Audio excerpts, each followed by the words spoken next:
Bonjour à toutes et à tous et bienvenue dans cette session d'information, les titres du journal. Le tourisme responsable est une façon de voyager qui respecte les enjeux de développement local, de protection de l'environnement et de rencontre avec les populations. Des pratiques vertueuses à découvrir. Elle constitue une pratique à risque. L'addiction au make-up entraîne à long terme des conséquences sur la peau. Comment s'y prendre pour ne pas endommager l'épiderme tout en se maquillant? On en parle. Et puis le Bénin regorge d'énormes richesses au nombre desquelles son patrimoine textile, le pain tissé communément appelé canvas, bénéficie depuis peu de regains d'intérêt aussi bien de la part des populations que des autorités.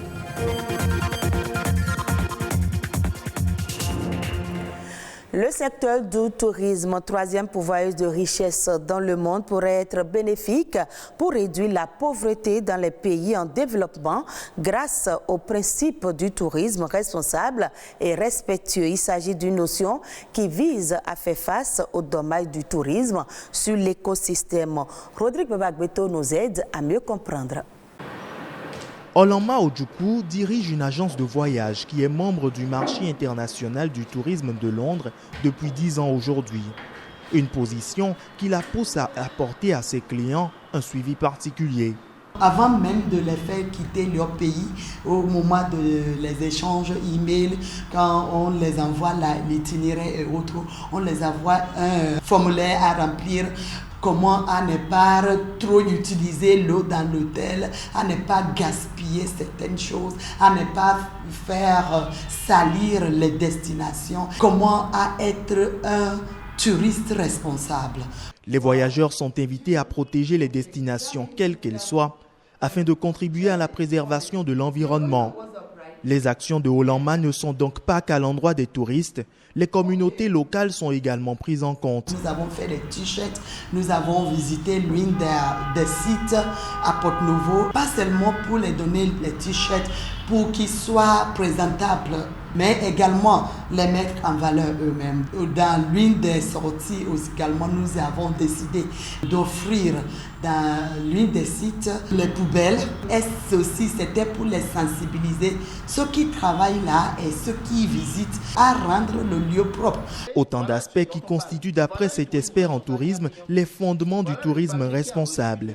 L'un des principes forts du tourisme responsable, c'est la justice environnementale. Il faut sauvegarder nos ressources naturelles qui proviennent des sites historiques. Les gens ne le font souvent pas parce qu'à partir de la pauvreté, à partir de la démographie, il y a plus maintenant des actions de l'homme qui détruisent l'environnement. Il a fallu attendre le début des années 90, en particulier depuis le premier sommet de la Terre de Rio en 1992, pour que le concept de tourisme durable soit développé. Cependant, il reste encore à faire. De manière formelle, il n'y a pas encore une loi qui régisse cela, qu'il faut vraiment respecter le tourisme responsable.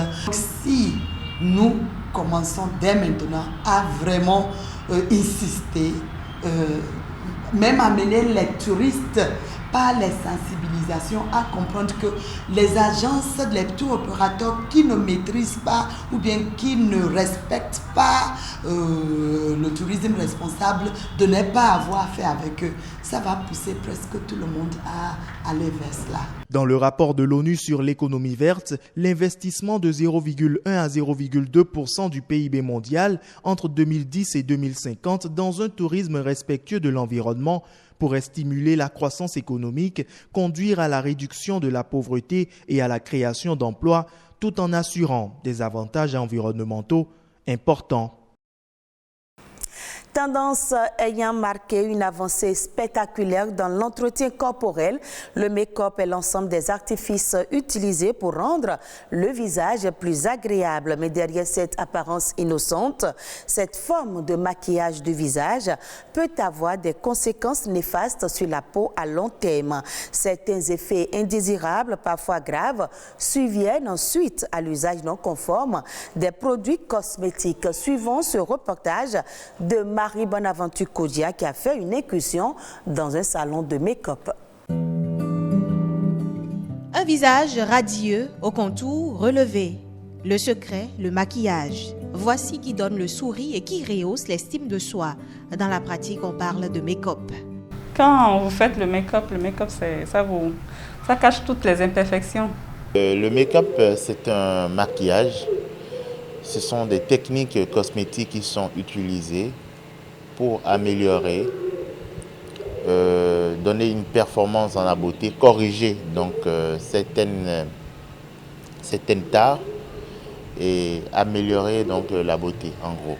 Simple ou surchargé, faire du make-up renvoie à l'emploi d'une multitude de produits cosmétiques.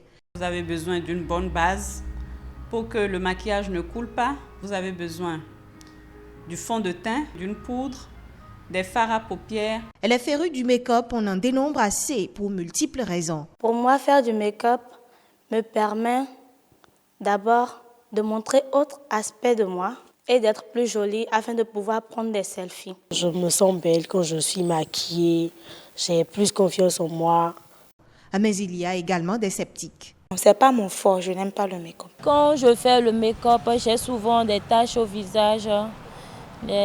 En tout cas, je tombe malade. L'appropriation du make-up diffère ainsi d'une femme à une autre. Quant aux réactions cutanées signalées, elles sont liées aux produits utilisés. Le risque du maquillage est lié en général à deux choses en particulier.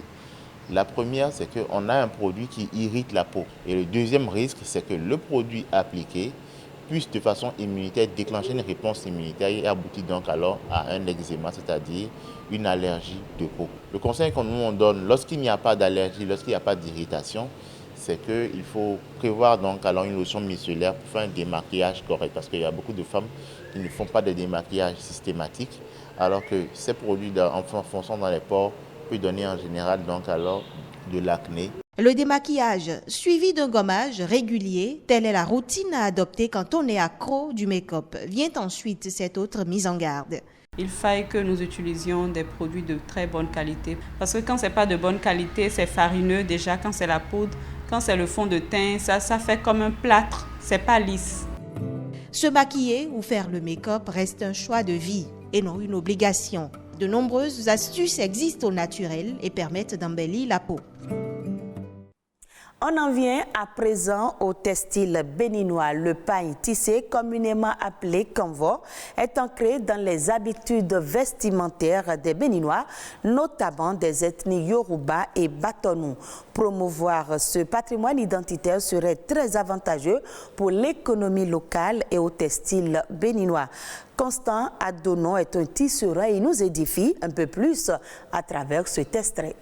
Si nous parlons de l'histoire de Kanva, on réfère au roi Agonglo.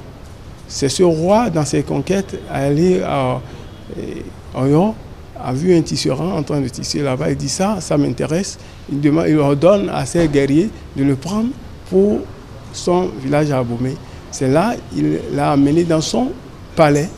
Et ce tisserand habillait ce roi jusqu'à ce que les enfants du roi aussi ont appris à tisser. C'est là le tissage aujourd'hui, dans le palais du roi Agonglo, dans le quartier du roi Agonglo. Presque ces petits arrière-fils sont tous tisserands.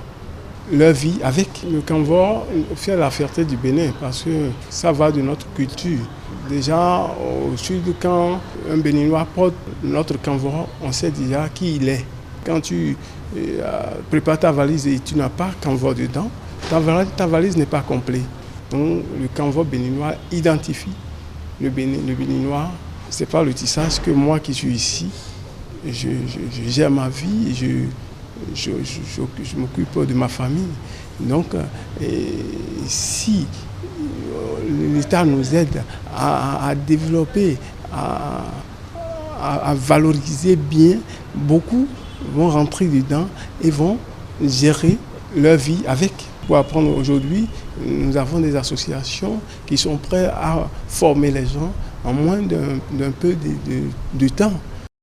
Et puis hors du Bénin, la Banque ouest-africaine de développement conclut avec succès la première étape de son augmentation de capital pour un montant de 1,5 milliard de dollars. La BOAD a décidé de procéder à une augmentation de son capital afin de répondre aux besoins de financement croissant des États de l'UEMOA, accentués par la crise du Covid-19, et d'accompagner un développement économique soutenable et socialement inclusif. En septembre 2020, le conseil d'administration de la BOAD a ainsi approuvé le nouveau plan stratégique de la banque.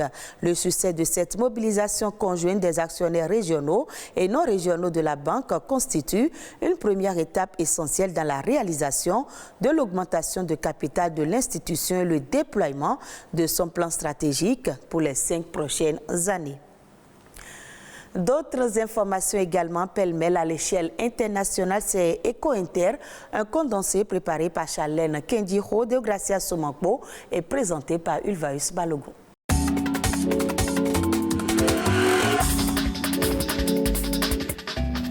Exclu des plateformes financières régionales en raison des sanctions de la CEDEAO, le Mali accumule les défauts de paiement de dette. Le dernier non-remboursement, une créance de 27,5 milliards de francs CFA, a fait doubler le montant des défauts de paiement enregistrés depuis janvier, ce qui porte donc à 53 milliards de francs CFA le montant total des sommes non versées par le Mali depuis la fin de janvier 2022. Outre l'impossibilité de rembourser ces créances, le Mali ne peut émettre de nouveaux titres de dette pour financer le fonctionnement de l'État.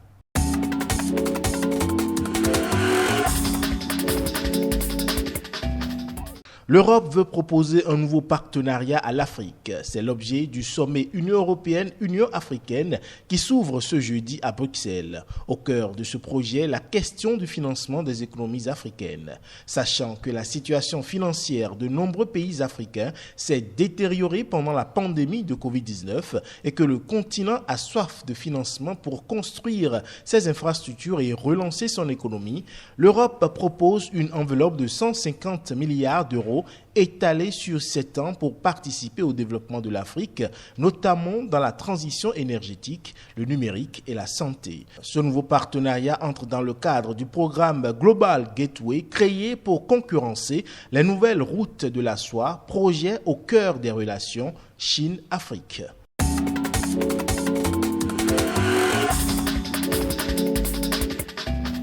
En France, l'exportation des vins et spiritueux a explosé en 2021, faisant un chiffre d'affaires de 15,5 milliards d'euros, soit plus de 10 000 milliards de francs CFA, ce qui correspond à un bond de plus de 28% comparé au record d'avant la crise sanitaire. Ce record, selon le président de la Fédération des exportateurs de vins et spiritueux de France, est tiré par la suspension des taxes américaines, la réouverture du marché asiatique et un regain économique global.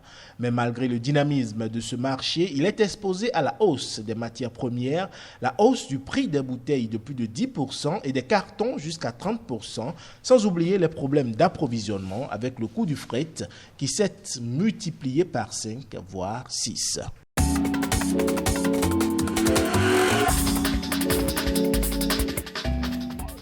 Et ce sera tout pour ce journal que vous pouvez revoir sur le www.ortb.bj.